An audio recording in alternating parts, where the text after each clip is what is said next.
ನಮ್ಮ TV Facebook page ನ like ಮಾಡಿ, ಯೂಟ್ಯೂಬ್ ಚಾನೆಲ್ ನ ಸಬ್ಸ್ಕ್ರೈಬ್ ಮಾಡಿ. ನಮ್ಮ ಎಲ್ಲಾ ಯೂಟ್ಯೂಬ್ ವಿಡಿಯೋ ಅಪ್ಡೇಟ್ಸ್ಗೆ ಬೆಲ್ ಐಕಾನ್ ಕ್ಲಿಕ್ ಮಾಡಿ. ನಮ್ಮ ಟಿವಿ, ಕರಾವಳಿ ಕರ್ನಾಟಕದ ನಾಡಿಮಿಡಿತ.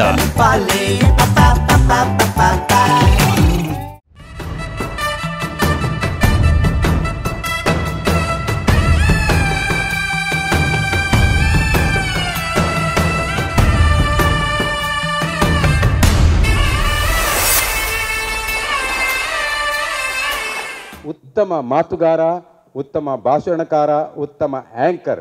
ಇತ್ತೀಚೆಗೆ ಅವರ ವೀಕೆಂಡ್ ವಿತ್ ರಮೇಶ್ ಅವರಿಗೆ ಇನ್ನಷ್ಟು ಖ್ಯಾತಿಯನ್ನು ತಂದುಕೊಟ್ಟ ಕಾರ್ಯಕ್ರಮ.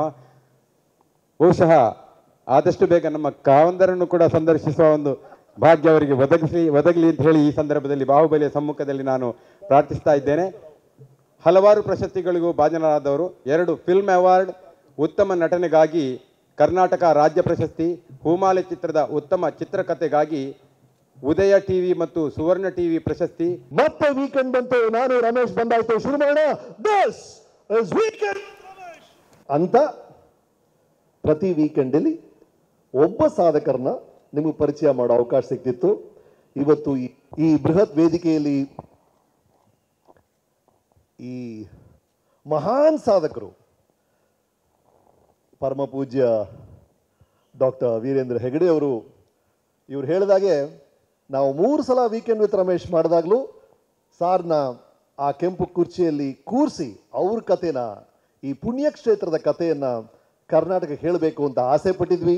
ಇವತ್ತಾನೆ ಮೀಟ್ ಮಾಡಿದಾಗ ಸಾರು ಮುಂದಿನ ನೀವು ಸೀಸನ್ ಮಾಡಿದಾಗ ಖಂಡಿತ ಬರ್ತೀನಿ ಅಂತ ಹೇಳಿದ್ದಾರೆ. ಸರ್ ಧನ್ಯವಾದಗಳು ಸರ್. ಇನ್ನು ಜಯಮಾಲಾ ಮೇಡಮ್ ಅವರು ಇದ್ದಾರೆ, ನನ್ನ ಹಿತೈಷಿಗಳು. ನನಗೆ ಭಾಳ ಇಷ್ಟ ಅವ್ರು ಕಂಡ್ರೆ. ನಾನು 9ನೇ ಕ್ಲಾಸಲ್ಲಿ ಓದಿದ್ದಾಗ ನಮ್ಮ ಮನೆಗೆ ಅವರು ಆಕ್ಸಿಡೆಂಟ್ ಆಗಿ ಬಂದಿದ್ರು. ನೀನು ಮೂಗ್ ಚೆನ್ನಾಗಿದೆ ಕಣೋ, ನೀನು ಹೀರೋ ಆಗ್ಬೋದು ಅಂತ ಹೇಳಿದರು. Madam thank you very much. 100 ಚಿತ್ರಗಳ ನಾಯಕನಾಗಿದ್ದೀನಿ, ನಿಮ್ಮ ಭವಿಷ್ಯ ನೋಡಿ. Thank you very much. ನಮ್ಮ MLA ಸಾಹೇಬ್ರಿದ್ದಾರೆ, ಮೋಹನ್ ಆಳ್ವ ಅವರಿದ್ದಾರೆ. ನಾನು ಮೂಡುಬಿದ್ರಿಗೆ ರೀಸೆಂಟಾಗಿ ಅವ್ರ ನುಡಿಸಿರಿ ಕಾರ್ಯಕ್ರಮಕ್ಕೆ ಹೋಗಿದ್ದೆ. ಎಂಥ ಅದ್ಭುತ ಸರ್, ನಮ್ಮ ನಾಡಿನ ಹೆಮ್ಮೆ ಸರ್ ನೀವು. ಆ ಕಾರ್ಯಕ್ರಮ, ಈ ವೇದಿಕೆಯಲ್ಲಿರುವಂಥ ಎಲ್ರಿಗೂ, ಪ್ರತಿಯೊಬ್ಬರು ನಾನು ಗೌರವಿಸುವಂಥ ಹಲವರು ಇದ್ದೀರಿ. ನಿಮ್ಮೆಲ್ಲರೂ ನನ್ನ ನಮನಗಳು. ಮತ್ತು ನೀವು, ಮುಖ್ಯವಾಗಿ ನೀವು, ನಿನ್ನೆ ಒಬ್ರು ಕೇಳಿದ್ರು ಸಿನಿಮಾದ ಕ್ಯಾಪ್ಟನ್ ಡೈರೆಕ್ಟರ್ ಆದರೆ ಸಿನಿಮಾದ ಬೆನ್ನೆಲುಬು ಯಾರು ಅಂತ. ನಾನು ಹೇಳಿದೆ ಸಿನಿಮಾದ ಬೆನ್ನೆಲುಬು ನೀವು, ದಿ ಆಡಿಯನ್ಸ್. DVJ ಅವರು ಒಂದು ಕಡೆ ಹೇಳ್ತಾರೆ, ಈ ತೃಣಕ್ಕೆ ಹಸಿರು ಎಲ್ಲಿಯೋದು ಅಂತ.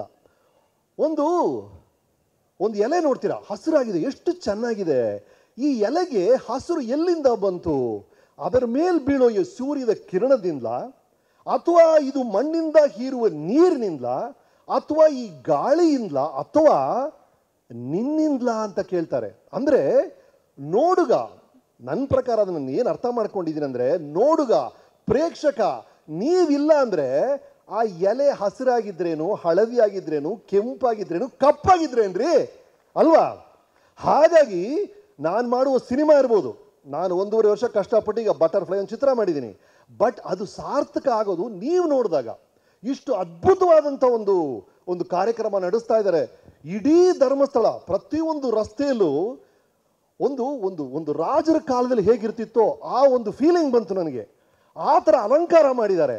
ಇದಕ್ಕೆಲ್ಲ ಸಾರ್ಥಕತೆ ಸಿಗೋದು ನೀವು ಬಂದಾಗ. ನೀವು ಬಂದಿದ್ದೀರಿ, ಅದಕ್ಕೆ ನೀವು ಸಮಯ ಕೊಟ್ಟಿದ್ದೀರಿ. ನೀವು ಇದಕ್ಕೆಲ್ಲ ಬೆನ್ನೆಲುಬು. ನಿಮಗೆ ನನ್ನ ನಮನೆಗಳು. ಇದರಲ್ಲೊಂದು ಆಶ್ಚರ್ಯ ಏನು ಅಂದರೆ, ನಮ್ಮ ಮನೇಲಿ ಒಂದು ಹಬ್ಬ ಮಾಡ್ತೀವಿ. ನಮ್ಮ ಅಣ್ಣ ಬರ್ತಾನೆ, ತಮ್ಮ ಬರ್ತಾನೆ, ಚಿಕ್ಕಪ್ಪ ಬರ್ತಾರೆ, ಎಲ್ಲರೂ ಬರ್ತಾರಲ್ವಾ, ರಕ್ತ ಸಂಬಂಧಿಕರು ಬರ್ತಾರೆ. ಆದರೆ ಇಲ್ಲಿ ನೋಡಿ, ಒಬ್ರಿಗೊಬ್ರು ಯಾರು ಪರಿಚಯ ಅಲ್ಲ ರೀ, ಎಲ್ಲ ಅಪರಿಚಿತರು. ಒಂದು ಕಡೆ ಒಂದಾಗ್ತಿರಲ್ಲ. ಅದು ಯೋಚನೆ ಮಾಡಿ ನೋಡಿದ್ರೆ ಇತಿಹಾಸದಲ್ಲಿ ಅಪರಿಚಿತರನ್ನ ಒಂದುಗೂಡು ಮಾಡುವಂಥ ಶಕ್ತಿ, ಅಪರಿಚಿತರನ್ನ ಒಂದು ಸೇರಿಸುವಂಥ ಶಕ್ತಿ ಇದೆಯಲ್ಲ, ಅದಕ್ಕಿಂತ ದೊಡ್ಡ ಶಕ್ತಿ ಯಾವುದೂ ಇಲ್ಲ. ನೀವು ಯೋಚನೆ ಮಾಡಿ ನೋಡಿ. ಅದು ಸಿನಿಮಾ ಇರ್ಬೋದು, ಸಿನಿಮಾದಲ್ಲಿ ಪಕ್ಕದಲ್ಲಿ ಯಾರು ಕೂತಿಯಾರ ನಿಮ್ಗೆ ಗೊತ್ತಿಲ್ಲ, ಯಾವ ಜಾತಿಯವನು ಯಾವ ಧರ್ಮದವನು ಗೊತ್ತಿಲ್ಲ. ಅದನ್ನ ಅಪರಿಚಿತರನ್ನ ಒಂದುಗೂಡಿಸುತ್ತೆ ಸಿನಿಮಾ. ಒಂದು ಪಕ್ಷ ಅದನ್ನ ಮಾಡುತ್ತೆ, ಒಂದು ಸ್ಲೋಗನ್ ಅದನ್ನ ಮಾಡುತ್ತೆ. ಆದರೆ ಶತಮಾನಗಳಿಂದ ಅಪರಿಚಿತರನ್ನ ಒಂದುಗೂಡಿಸೋ ಶಕ್ತಿ ಅಂದರೆ ಧರ್ಮ ಕ್ಷೇತ್ರಗಳು, ದೇವಸ್ಥಾನಗಳು. ಆ ಅದ್ಭುತವಾದ ಕೆಲಸವನ್ನ ಮಾಡ್ತಿರೋರು ಈ ಧರ್ಮಸ್ಥಳ ಕ್ಷೇತ್ರ. ಆ ಥರ ಅಪರಿಚಿತರು ಜೊತೆಗೆ ಸೇರಿದಾಗ, ಲಕ್ಷಾಂತರ ಜನರು ಜೊತೆಗೆ ಸೇರುವಂಥ ಶಕ್ತಿ ಇದ್ದಾಗ ಅದಕ್ಕಿಂತ ದೊಡ್ಡ ಜವಾಬ್ದಾರಿ ಅಲ್ಲಿ ಇರುತ್ತೆ. ಯಾಕಂದರೆ ಪವಿತ್ರವಾದ ಶಕ್ತಿ ಅದು. ಅದನ್ನು ಸರಿಯಾದ ದಾರಿಯಲ್ಲಿ ಕರ್ಕೊಂಡೋಗೋದು ಆ ಕ್ಷೇತ್ರದ ಕರ್ತವ್ಯ ಆಗುತ್ತೆ. ಅದನ್ನು ಅದ್ಭುತವಾಗಿ ಮಾಡ್ಕೊಂಡ್ಬಂದಿರೋರು ನೂರಾರು ವರ್ಷಗಳಿಂದ ಈ ಧರ್ಮಸ್ಥಳದ ಕ್ಷೇತ್ರದವರು. ಅದಕ್ಕಾಗಿ ನನ್ನ ನಮನಗಳು. ಎರಡನೇದು, ನನಗನ್ಸೋದು ಇವತ್ತು ಈ ಮೂರ್ತಿ ನೋಡ್ತೀವಿ, ಎಷ್ಟು ಅದ್ಭುತವಾಗಿದೆ ರೀ. ಈ ಥರ ನಾನು ಎಷ್ಟೊಂದು ವೇದಿಕೆಗಳು ನೋಡ್ತೀನಿ, ಇಷ್ಟು ಹಿತವಾದ ಒಂದು ವಾತಾವರಣ, ಇಷ್ಟು ಸುಂದರವಾದ ಒಂದು ವೇದಿಕೆ ಬಹಳ ಬಹಳ ಅಪರೂಪ. ಇಲ್ಲಿ ನಿಂತ್ಕೊಂಡಾಗ ಈ ಮೂರ್ತಿಯನ್ನು ನೋಡಿದಾಗ ನನಗನ್ಸುತ್ತೆ, ನಾನು ಜಯಮಾಲ ಅವರು 20 ವರ್ಷಗಳಾದಮೇಲೆ ಈ ವೇದಿಕೆಯನ್ನು ನೆನೆಸ್ಕೊಂಡಾಗ ನಮಗೆ ಖುಷಿ ಆಗುತ್ತೆ ರೀ, ಖಂಡಿತ ಖುಷಿ ಆಗುತ್ತೆ. ಅದು ಈ ಥರ ವೇದಿಕೆಯ ಪ್ರಭಾವ, ಈ ಥರ ವೇದಿಕೆಯ ಮುಖ್ಯತ್ವ, ಅದು a thing of beauty is a Joy for ever. 20-30 ವರ್ಷಗಳ ನಂತರ ಈ ದೃಶ್ಯ ಇದೆಯಲ್ಲ, ಇದು ನಿಮ್ಮ ಮನಸ್ಸಿಗೆ ನಿಮ್ಮ ಆನಂದ ಕೊಡುತ್ತೆ. That is why it is ನೆಸರಿ. ಅದಕ್ಕಿಂತ ಮುಖ್ಯವಾಗಿ ನಾಳೆ ಈ ಮಸ್ತಾಭಿಷೇಕ ನೋಡ್ತೀರಾ, ಎಲ್ಲರೂ ಖುಷಿ ಪಡ್ತೀರಾ, ಈ ಬಾಹುಬಲಿಯ ಕಥೆಯನ್ನು ನೆನಪಿಸ್ಕೊಳ್ತೀರಾ. ಈ ಗ್ರೇಟ್ ವ್ಯಕ್ತಿಯನ್ನು ನೆನಪಿಸ್ಕೊಳ್ಳೋ ಜೊತೆ ಇದನ್ನೆಲ್ಲ ಯಾಕೆ ಮಾಡ್ತಾರೆ ಅಂದರೆ, ನಾಳೆ ನಮ್ಮಲ್ಲಿ ಯಾರೋ ಒಬ್ಬರು, ನಿಮ್ಮಲ್ಲಿ ಯಾರೋ ಒಬ್ಬರು ಈ ಥರ ಒಬ್ಬ ತ್ಯಾಗಮೂರ್ತಿ ಆಗಬೇಕು ಅನ್ನೋದೇ ಇದರ ಉದ್ದೇಶ. ಅಷ್ಟೇ, ಅದು ಬೇರೆ ಏನೂ ಇಲ್ಲ. ಒಂದೊಂದು ಸರ್ಕಲಲ್ಲಿ ಅಲ್ಲಿ ಕಿತ್ತೂರು ರಾಣಿ ಚೆನ್ನಮ್ಮನ ಸ್ಟ್ಯಾಚ್ಯೂ ಇಡ್ತಾರೆ, ಅಥವಾ ಇನ್ನೂ ಯಾರೋ ಸ್ಟ್ಯಾಚ್ಯೂ ಇಡ್ತಾರೆ. ನಿಮ್ಮ ಆಫೀಸಲ್ಲಿ ಮಹಾತ್ಮ ಗಾಂಧಿ ಅವ್ರ ಫೋಟೋ ಇಡ್ತಾರೆ, ಇಲ್ಲಿ ಬಾಹುಬಲಿಯವರ ಮೂರ್ತಿ ಇಡ್ತಾರೆ. ಅದಕ್ಕೆ ಕಾರಣ ನಾಳೆ ನಿಮ್ಮಲ್ಲಿ ಯಾರೋ ಒಬ್ರು ಆ ಥರ ಆಗಬೇಕು. ಇಲ್ಲಿ ನೋಡ್ತಿರೋ ಹುಡುಗ ಒಬ್ಬ ಇದರಿಂದ ಇನ್ಸ್ಪೈರ್ ಆಗಿ ಅವ್ರು ಹೇಳಿದ್ದಾರೆ, ಪ್ರತಿಯೊಂದು ಆರ್ಚಲ್ಲೂ ಬರೆದಿದ್ದಾರೆ,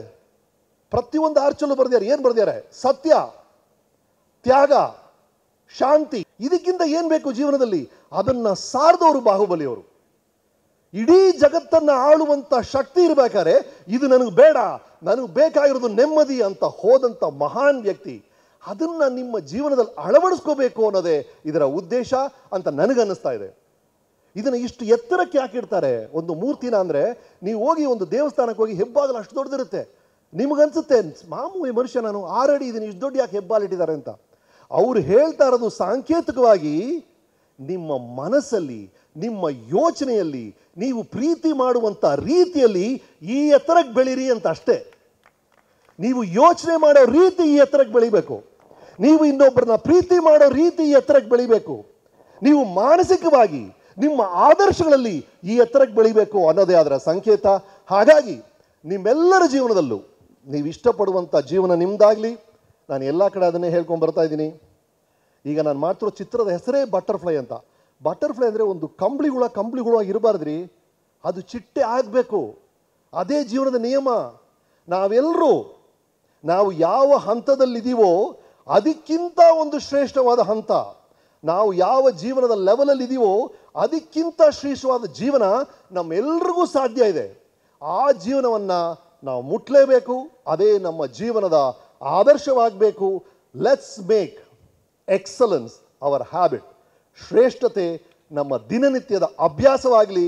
ನಮ್ಮ ಎಲ್ಲರ ಸುಖ, ಸಂತೋಷ, ಸಮೃದ್ಧಿ ಎಲ್ಲವೂ ಈ ಬಾಹುಬಲಿಯ ಅನುಗ್ರಹದಿಂದ ಆ ಎತ್ತರಕ್ಕೆ ಬೆಳೀಲಿ. ಧನ್ಯವಾದಗಳು.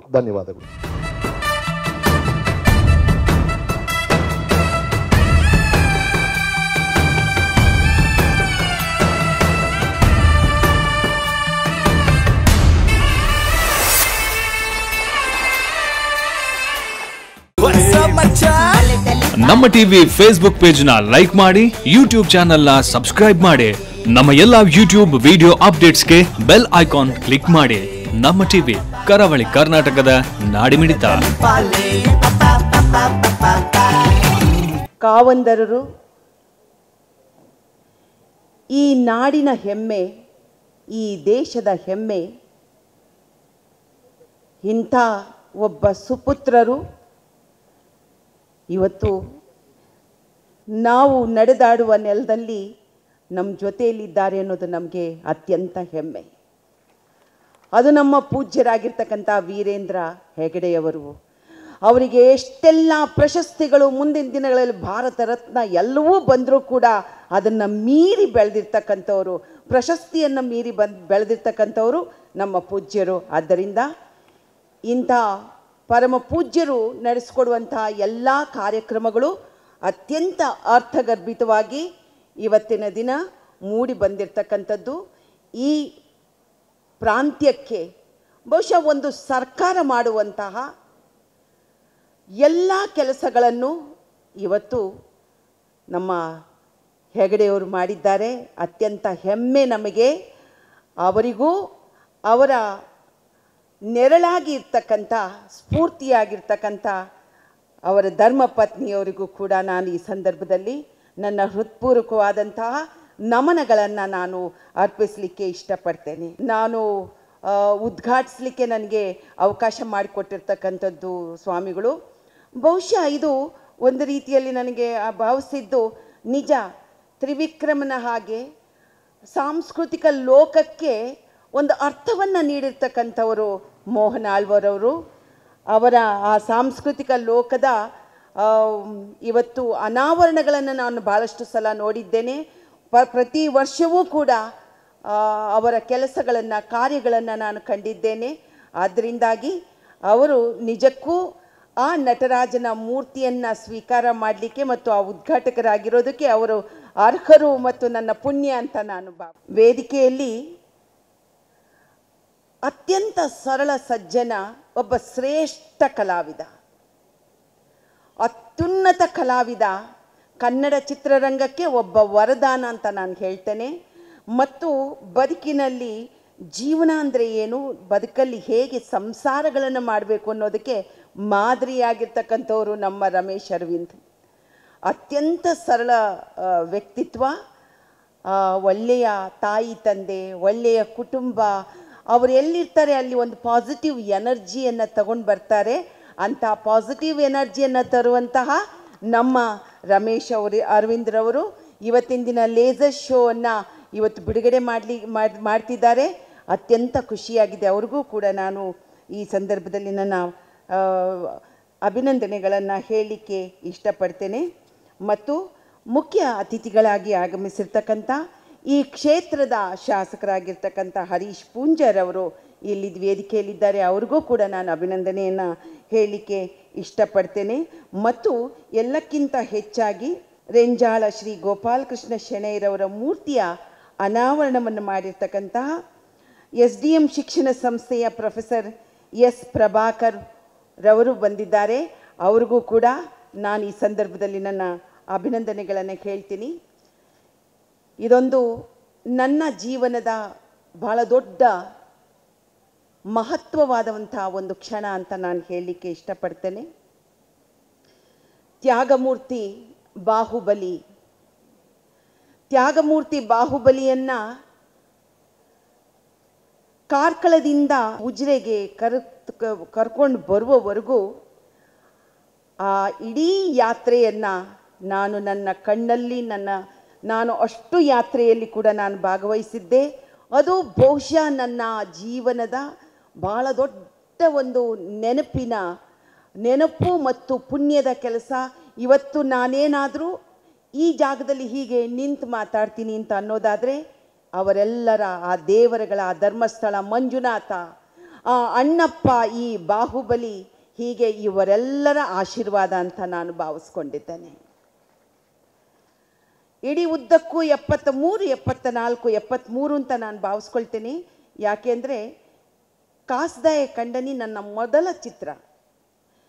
ಮೊದಲ ಚಿತ್ರದ ಚಿತ್ರೀಕರಣವಾಗಿರ್ತಕ್ಕಂಥದ್ದು ಇದೇ ನೇತ್ರಾವತಿ, ಇದೇ ಉಜಿರೆಯಲ್ಲಿ, ಇಲ್ಲೇ ಈ ಧರ್ಮಸ್ಥಳದಲ್ಲೇ ಪ್ರಾರಂಭ ಆಗಿರೋದು. ನನ್ನ ಮನೆ ದೇವರು ಮಂಜುನಾಥ, ಈ ಅಣ್ಣಪ್ಪ ನಮ್ಮನ್ನು ಕಾಪಾಡುವಂಥ ದೈವ. ಬಹುಶಃ ಇವರ ಆಶೀರ್ವಾದದಿಂದನೇ ಇವತ್ತು ನಾನು ಈ ಸ್ಥಾನದಲ್ಲೂ ಕೂಡ ನಾನಿವತ್ತು ಸಮ್ಮಿಶ್ರ ಸರ್ಕಾರದಲ್ಲಿ ಮಂತ್ರಿಯಾಗಿದ್ದೇನೆ ಅನ್ನೋದಾದರೆ ಈ ದೇವರ ಆಶೀರ್ವಾದ ಅಂತ ನಾನು ಭಾವಿಸ್ಕೊಂಡಿದ್ದೇನೆ. ಈ ಪೂಜ್ಯರ ನನಗೆ ಹಾರೈಕೆ ಅಂತ ನಾನು ಭಾವಿಸ್ಕೊಂಡಿದ್ದೇನೆ. ನಾನು ಪೂಜ್ಯರ ತಾಯಿಯವರನ್ನು ಕೂಡ ನಾನು ಕಂಡಿದ್ದೇನೆ. ಆಗ ಗೋಪಾಲಕೃಷ್ಣ ಶೆಣೈ ಅವ್ರನ್ನ ನಾನು ಕಂಡಿದ್ದೇನೆ. ಅವರೆಲ್ಲರೂ ಕೂಡ ನನಗೆ ಅಮ್ಮ ಅಂತೂ ಅದೆಷ್ಟು ಪ್ರೀತಿಯಿಂದ ಹೊರಗಡೆ ಇದ್ದರೂ ಕೂಡ ನಮ್ಮನ್ನು ಕರೆದು ಊಟ ಹಾಕಿದ್ದಾರೆ, ಹರಿಸಿದ್ದಾರೆ, ಪ್ರೀತಿಯಿಂದ ನೋಡಿದ್ದಾರೆ. ಇಂಥ ಒಂದು ಕುಟುಂಬವನ್ನು, ಇಂಥ ಒಂದು ಕಾವಂದರರನ್ನು ನಾವು ಪಡೆದಿದ್ದೀವಲ್ಲ, ಬಹುಶಃ ನನ್ನ ಜೀವನದಲ್ಲಿ ಇದು ನನಗೆ ದೊಡ್ಡ ಆಶೀರ್ವಾದ ಅಂತ ನಾನು ಭಾವಿಸ್ಕೊಂಡಿದ್ದೇನೆ.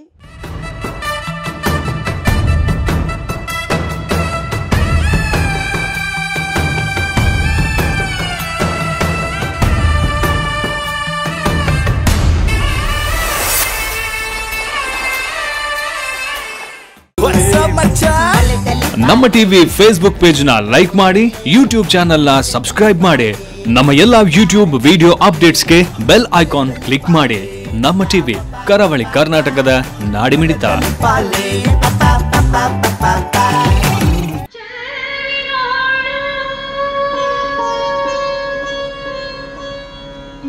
ತನ್ನ ಅರಮನೆಗೆ ಬಂದ ದಕ್ಷಿಣಾಂಕನನ್ನು ಬಾಹುಬಲಿಯು ಆದರದಿಂದ ಬರಮಾಡಿಕೊಳ್ಳುತ್ತಾನೆ. ಆದರೆ ಹಿರಿಯನಾದ ಅಣ್ಣನಿಗೆ ಬಂದೆರಗಬೇಕೆಂಬ ಆತನ ನುಡಿಯನ್ನು ಕೇಳಿ ಕುಪಿತನಾಗುತ್ತಾನೆ. ತಮ್ಮನೆಂದು ಪ್ರೀತಿಯಿಂದ ಬಂದರೆ ಎರಗುವೆ, ಆದರೆ ಕೈಯಲ್ಲಿ ಆಯುಧ ಹಿಡಿದು ಬಂದೆರಗು ಎಂದರೆ ರಣರಂಗದಲ್ಲಿಯೇ ಉತ್ತರಿಸುವೆ ಎಂದು ಕಟುವಾಗಿ ನುಡಿದು ಯುದ್ಧಕ್ಕೆ ನಾನು ಸಿದ್ಧ ಎನ್ನುವ ತೀರ್ಮಾನ ತಿಳಿಸುತ್ತಾನೆ.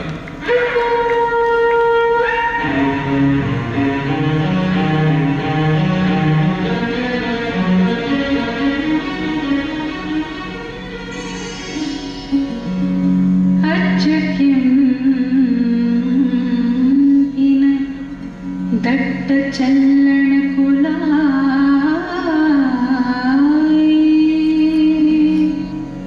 ಪಚ್ಚೆ ಬಣ್ಣದ ಮೇಗೆ ಮೇರೆ ಮೇರೆ ಹಚ್ಚಡ ಮರೆಯಿಲ್ಲದಂಗವ ಪಡೆ ನೋಡಿ ಮೆಚ್ಚಿ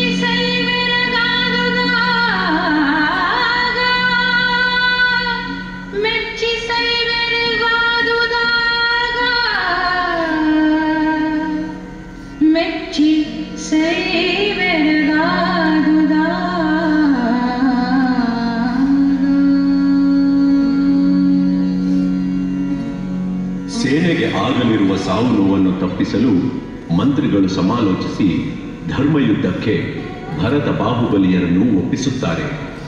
ಭರತ ಬಾಹುಬಲಿಯರು ಧರ್ಮಯುದ್ಧ ಕೈಗೊಳ್ಳಲು ಸಮ್ಮತಿಸುತ್ತಾರೆ. ಅದರ ಪ್ರಕಾರ ದೃಷ್ಟಿಯುದ್ಧ, ಜಲಯುದ್ಧ ಹಾಗೂ ಮಲ್ಲಯುದ್ಧಗಳನ್ನು ಇವರಿಬ್ಬರೇ ಎದುರಿಸಬೇಕಾಗುತ್ತದೆ.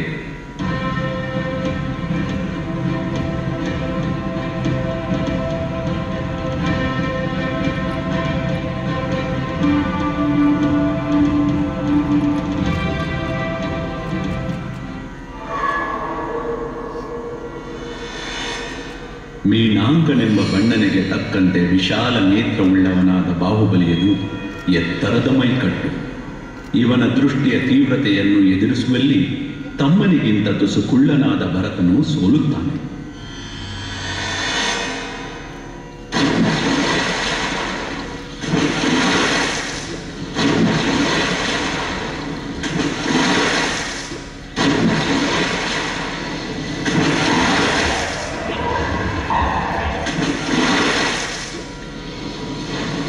ನೀಳವಾದ ಬಾಹುಗಳನ್ನು ಹೊಂದಿದ್ದ ಬಾಹುಬಲಿ ನೀರನ್ನು ಮೊಗೆದು ಭರತನ ಮೇಲೆ ಎರಚುತ್ತಾನೆ.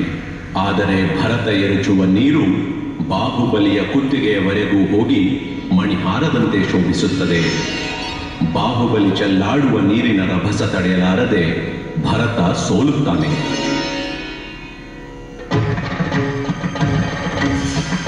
ಹೆಸರಿಗೆ ತಕ್ಕಂತಹ ಪರಾಕ್ರಮಿಯಾಗಿದ್ದ ಬಾಹುಬಲಿಯು ಮಲ್ಲಯುದ್ಧದ ಸಂದರ್ಭದಲ್ಲಿ ಸುಲಭವಾಗಿ ಅಣ್ಣನನ್ನು ಮಣಿಸುತ್ತಾನೆ. ಯುದ್ಧದ ಕಡೆಯ ಹಂತದಲ್ಲಿ ಅಣ್ಣನನ್ನು ಎತ್ತಿ ದಿಕ್ಕುಗಳಲ್ಲಿ ತಿರುಗಿಸುತ್ತಾ ಬಾಹುಬಲಿಯು ಸುತ್ತಲೂ ನೆರೆದಿದ್ದ ಅಪಾರ ಸೈನ್ಯವು ತಮ್ಮನ್ನು ತದೇಕ ಚಿತ್ತದಿಂದ ಗಮನಿಸುತ್ತಿರುವುದನ್ನು ನೋಡುತ್ತಾನೆ. ಎಲ್ಲರೆದುರು ಅಣ್ಣನನ್ನು ಈ ಪರಿಯಾಗಿ ಅಪಮಾನ ಮಾಡಿದನಲ್ಲ ಎಂದು ಪಶ್ಚಾತ್ತಾಪಗೊಳ್ಳುತ್ತಾನೆ.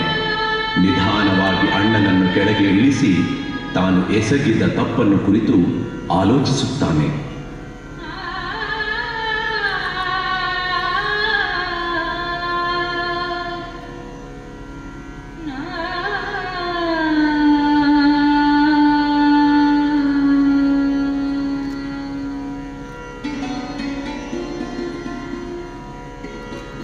ಅಪಮಾನಗೊಂಡ ಭರತನು ಬಾಹುಬಲಿಯ ಮೇಲೆ ಚಕ್ರರತ್ನವನ್ನು ಪ್ರಯೋಗಿಸಲು ಆ ಚಕ್ರರತ್ನವು ಬಾಹುಬಲಿಯನ್ನು ಪ್ರದಕ್ಷಿಣೆ ಮಾಡಿ ಬಲಪಕ್ಕದಲ್ಲಿ ಬಂದು ನಿಲ್ಲುತ್ತದೆ.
ಪುರಾಣದಲ್ಲಿ ವರ್ಣಿಸಿರುವಂತೆ ಬಾಹುಬಲಿಯ ಪಾದಕಮಲಗಳಿಗೆ ಪಾದ್ಯವಿಧಿಯನ್ನು ಭರತನು ತನ್ನ ಕಣ್ಣೀರುಗಳಿಂದ ಸಲ್ಲಿಸಿದನು.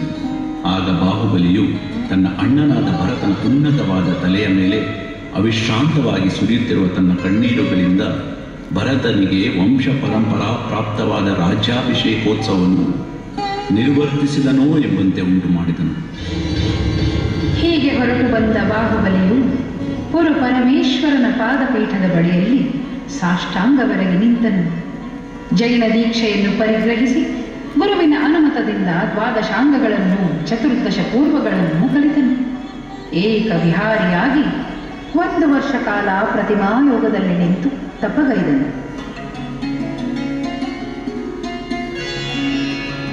ಬಳೆದ ಜಡಿ ನಿಮಿರ್ತ ಬಳ್ಳಿಗಳೊಳೆ ಪಿಣಿದು ವಿಶೋರಗಾನಳಾರ್ಚಿಗಳಿಂದ ಬಳೆದ ಜಡಿ ನಿಮಿರ್ದ ಬಳ್ಳಿಗಳೊಳೆ ಪಿಣಿದು ವಿಶೋರಗಾನಳಾರ್ಚಿಗಳಿಂದ ಮಿಳಿದು ಮುನಿಪಧಾನ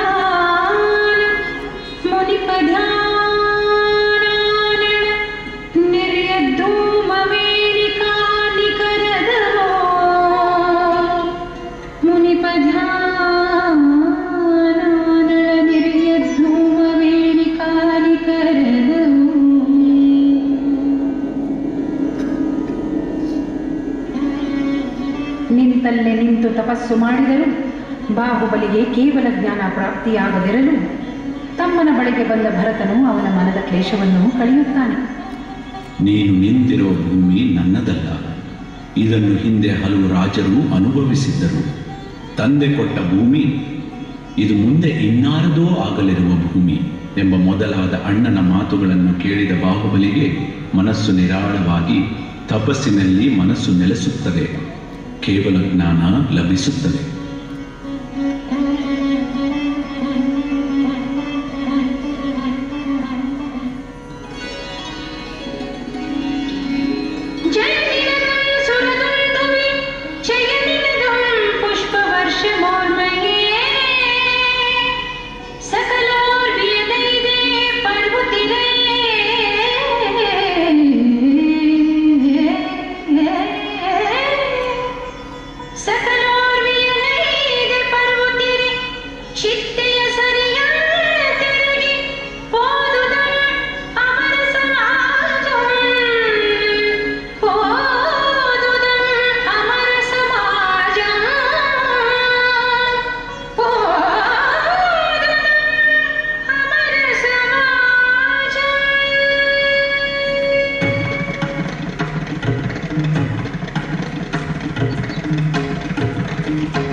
ವಿವೇಕ ನಿಧಿಯಾದ ಬಾಹುಬಲಿಯ ತ್ಯಾಗ ಆದರ್ಶಗಳ ಪ್ರತೀಕವಾಗಿ ಮೈವೆತ್ತಿ ನಿಂತಿರುವ ಬಾಹುಬಲಿ ಮೂರ್ತಿಯ ಪ್ರತಿಷ್ಠಾಪನೆಯು ಅಸಾಮಾನ್ಯ ಕಾರ್ಯ ಸಾಧನೆಯಾಗಿದೆ. ಅಂತಹ ಮಹೋನ್ನತ ಕಾರ್ಯಕ್ಕಾಗಿ ಸಂಕಲ್ಪ ಮಾಡಿದ ಮಾತೃಶ್ರೀ ರತ್ನಮ್ಮನವರು ತಪಸ್ಸಿನ ಫಲದಂತೆ ಸಿದ್ಧಿ ಪಡೆದು ಬಾಹುಬಲಿಯ ಮೂರ್ತಿಯನ್ನು ರತ್ನಗಿರಿಯಲ್ಲಿ ಸಾಕ್ಷಾತ್ಕರಿಸಿದ್ದಾರೆ.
ನಮ್ಮ ಟಿವಿ ಫೇಸ್ಬುಕ್ ಪೇಜ್ ನ ಲೈಕ್ ಮಾಡಿ, ಯೂಟ್ಯೂಬ್ ಚಾನೆಲ್ ನ ಸಬ್ಸ್ಕ್ರೈಬ್ ಮಾಡಿ. ನಮ್ಮ ಎಲ್ಲಾ ಯೂಟ್ಯೂಬ್ ವಿಡಿಯೋ ಅಪ್ಡೇಟ್ಸ್ಗೆ ಬೆಲ್ ಐಕಾನ್ ಕ್ಲಿಕ್ ಮಾಡಿ. ನಮ್ಮ ಟಿವಿ ಕರಾವಳಿ ಕರ್ನಾಟಕದ ನಾಡಿಮಿಡಿತ.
ಮೂರರಲ್ಲಿ ಪೂರ್ಣಗೊಂಡ ಈ ಶಿಲ್ಪಕಲೆಯನ್ನು ಪೂರ್ಣಗೊಳಿಸಿದವರು ವೆಂಜಾಳ ಗೋಪಾಲಕೃಷ್ಣ ಶೆಣೈ ಅವರು. ಈಗ ನಮ್ಮೊಂದಿಗೆ ಇಲ್ಲದಿದ್ದರೂ ಕೂಡ ಅವರ ಮೂರ್ತಿಯನ್ನು ಇದೀಗ ಪ್ರೊಫೆಸರ್ ಪ್ರಭಾಕರ್ ಇವರು ಅನಾವರಣ ಮಾಡ್ತಾ ಇದ್ದಾರೆ. ಶ್ರೀ ಹರೀಶ್ ಪುಂಜ ಮಾನ್ಯ ಶಾಸಕರು, ಬೆಳ್ತಂಗಡಿ ವಿಧಾನಸಭಾ ಕ್ಷೇತ್ರ, ಡಾಕ್ಟರ್ ಎಂ ಮೋಹನ ಆಳ್ವಾಸ್ ಎಜುಕೇಷನ್ ಫೌಂಡೇಶನ್, ಮೂಡಬಿದ್ರಿ, ಎಲ್ಲರೂ ಕೂಡ ಈಗಾಗಲೇ ವೇದಿಕೆಯನ್ನು ಅಲಂಕರಿಸಿದ್ದಾರೆ. ಮೊದಲನೆಯದಾಗಿ ಪ್ರಾರ್ಥನೆ ನೆರವೇರಿಸಿಕೊಡ್ಲಿಕ್ಕಿದ್ದಾರೆ ಶ್ರೀ ಭಗೀರಥ್.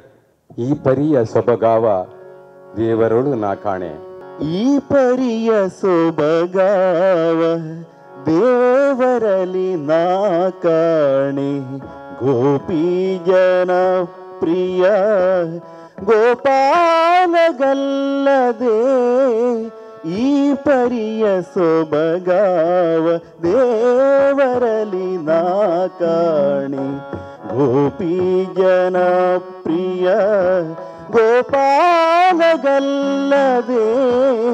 ಈ ಪರಿಯ ಸೊಬಗಾವ ದೇವರಲಿ ನಾ ಕಾಣೆ.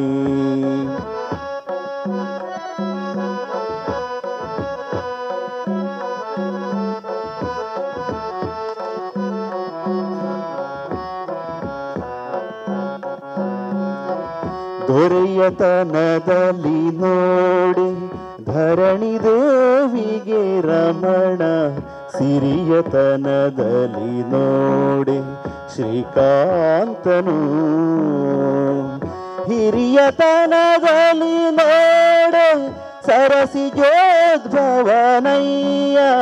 ಹಿರಿಯತನದಲ್ಲಿ ನೋಡೆ ಸರಸಿ ಜೋದ್ಭವನಯ್ಯ, ಗುರುತನದಲ್ಲಿ ನೋಡೆ ಜಗದಾದಿ ಗುರು, ಈ ಪರಿಯ ಸೊಬಗಾವ ದೇವರಲಿ ನಾ ಕಾಣೆ.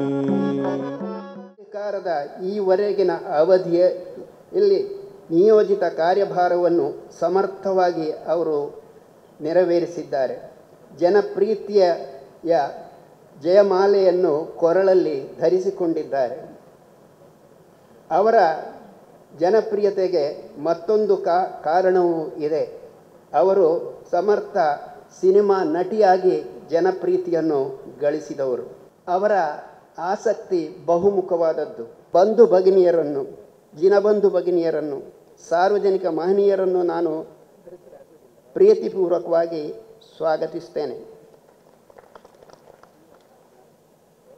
ಕೊನೆಯಲ್ಲಿ ಒಂದು ಮಾತನ್ನು ನಾನು ಪ್ರಸ್ತಾವಿಸಬೇಕು.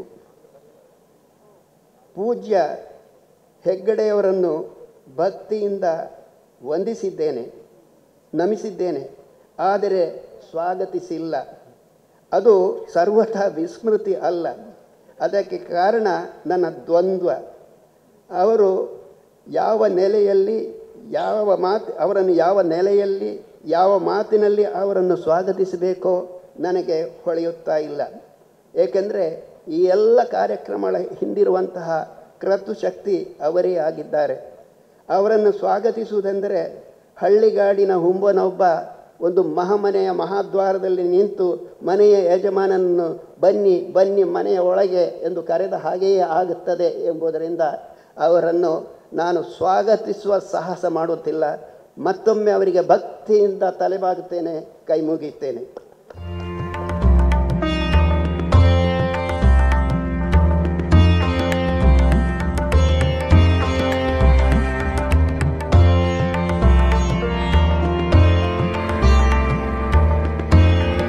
ಗೌರವಾರ್ಪಣೆ. ಪರಮಪೂಜ್ಯ ಕಾವಂದರಿಗೆ ಶ್ರೀಕೀರ್ತಿ ಜೈನ್ ಮೂಡಿಗೆರೆಯವರು ಹಾರಾರ್ಪಣೆ ಮಾಡಿ ಸ್ಮರಣಿಕೆ ನೀಡಿ ಗೌರವಿಸಬೇಕು ಅಂತೇಳಿ ವಿನಂತಿಸ್ತಾ ಇದ್ದೇನೆ.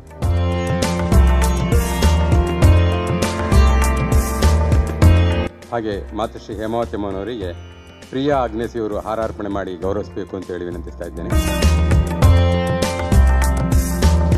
ಹಾಗೆ ಮುಂದೆ ಡಾಕ್ಟರ್ ಜಯಮಾಲಾ, ಮಾನ್ಯ ಮಹಿಳಾ ಮತ್ತು ಮಕ್ಕಳ ಕಲ್ಯಾಣ ಸಚಿವರು, ಘನ ಕರ್ನಾಟಕ ಸರ್ಕಾರ, ಇವರಿಗೆ ಶ್ರೀಮತಿ ಶ್ರದ್ಧಾ ಅಮಿತ್, ಶ್ರೀ ಕ್ಷೇತ್ರ ಧರ್ಮಸ್ಥಳ, ಇವರು ಹಾರಾರ್ಪಣೆ ಮಾಡಬೇಕು ಅಂತೇಳಿ ವಿನಂತಿಸ್ತಾ ಇದ್ದೇನೆ. ಕುಮಾರಿ ಮಾನ್ಯ ಕೂಡ ಬರ್ತಾ ಇದ್ದಾರೆ.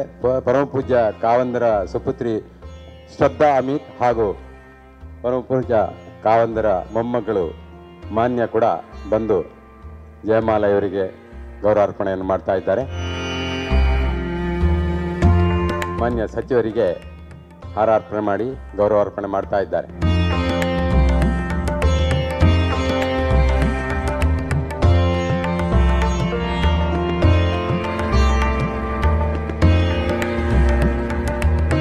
ಪ್ರೊಎಸ್ ಪ್ರಭಾಕರ್, ಉಪಾಧ್ಯಕ್ಷರು, SDM ಶಿಕ್ಷಣ ಸಂಸ್ಥೆಗಳು. ಈಗಾಗಲೇ ಪ್ರೊಫೆಸರ್ ರಾಮಚಂದ್ರ ಹೇಳಿದ್ದಾರೆ, ನಮ್ಮವರೇ. ಶ್ರೀ ಕ್ಷೇತ್ರದ ಎಲ್ಲ ಕಾರ್ಯಕ್ರಮಗಳಲ್ಲಿ ಅವರ ಛಾಪು ಇದೆ. ಅವರನ್ನು ಶ್ರೀ ಭುಜಬಲಿ ಸಂಯೋಜಕರು, ಪೂಜಾ ಸಮಿತಿ ಇವರು ಹಾರಾರ್ಪಣೆ ಮಾಡಿ ಗೌರವಿಸಬೇಕು ಅಂತೇಳಿ ವಿನಂತಿಸ್ತಾ ಇದ್ದೇನೆ.